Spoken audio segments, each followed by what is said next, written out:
পৃথিবীর ইতিহাসে এখন পর্যন্ত সবথেকে ইজি ওয়েতে কিভাবে বাসায় বসে পিৎজা বানাতে পারবেন সেটা রেসিপি আজকে আমি আপনাদের সাথে শেয়ার করতে যাচ্ছি। সো পুরো ভিডিওটা দেখবেন, আশা করি অনেক ভালো লাগবে। শুরুতেই চুলাটা জ্বালিয়ে ফ্রাই প্যানে দিয়ে দিব 2 টেবিল চামচের মতো বাটার। চাইলে আপনারা এর পরিবর্তে তেল ইউজ করতে পারেন, বাট আমার কাছে মনে হয় তেলের পরিবর্তে বাটারটা ইউজ করলে স্মেলটা অনেক জোস আসে আর ফ্লেভারটা অনেক ভালো লাগে। এরপর দোকানে যে প্যাকেটে সসেজ গুলো কিনতে পাওয়া যায় সেই সসেজ থেকে 2টা সসেজ আমি এরকম পিস পিস করে কেটে এই গলে যাওয়া বাটারে দিয়ে দিলাম আর মিডিয়াম আঁচে এপিট থেকে ওপিট ভেজে নেব। যখন হালকা সসেজটা ব্রাউন কালার হয়ে আসবে তখন এতে আমি দিয়ে দিব পেঁয়াজ কুচি বড় সাইজের একটা। এবার পেঁয়াজটা হালকা ভেজে তার উপর দিয়ে দিব 2টা কাঁচামরিচ কুচি। এবার ঢাকনা দিয়ে জালটা ছোট করে ঢেকে ওয়েট করব প্রায় 5 মিনিট পর্যন্ত। এই 5 মিনিটে চলেন অন্য প্রসেসিং এ চলে যায়।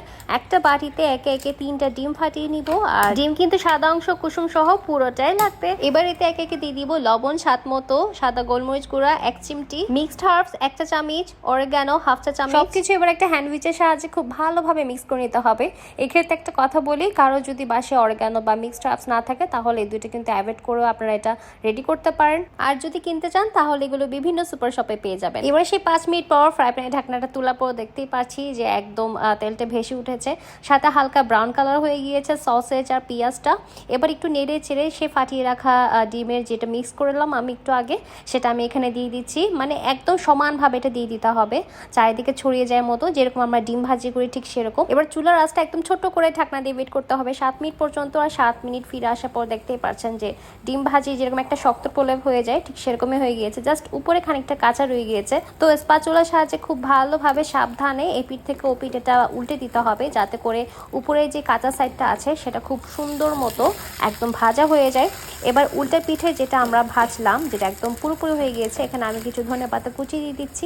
এই ধনেপাতাটা আপনি অ্যাভয়েড করতে পারেন, বাট আমার কাছে ধনেপাতা শীতকাল মানে হচ্ছে একদম ধনেপাতা বেশি করে দেওয়া। এরপর আমি আমার পছন্দ মতো ক্রিম চিজ যেটা সেটা দিয়ে দিচ্ছি। এগুলো প্যাকেটে পাওয়া যায় বাজারে, তো সেগুলো উপর দিয়ে জাস্ট 3টা স্লাইস দিয়ে দেওয়ার পর ঢাকনা দিয়ে ওয়েট করবো আরও 2 থেকে 3 মিনিট পর্যন্ত। এর মধ্যেই ক্রিম চিজটা কিন্তু খুব সুন্দর করে গলে যাবে আর একদম পিৎজা যেরকম হয় ঠিক সেরকম করে কিন্তু এটা শেপটা চলে আসবে।